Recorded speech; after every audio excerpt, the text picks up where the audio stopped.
If it does work, then that tells me two things. That it tells me that there might be an extension inside of Excel that's having an issue.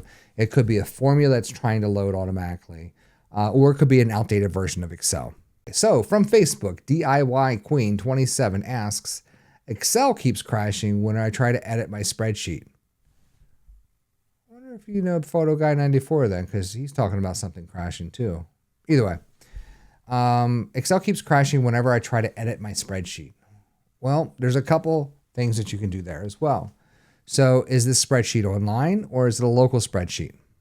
I'm going to go with the local first. So try to open it up in Excel in safe mode. I think there's a way that you can press a button and hit Excel. You'll have to look up exactly how to do that, and Google or AI can tell you how to open up Excel in safe mode. Try that and see if that works.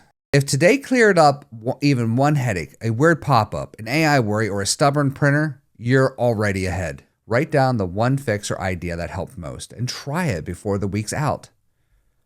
If you found this useful and informative, please share it with someone who could use a little help making their tech life a little easier.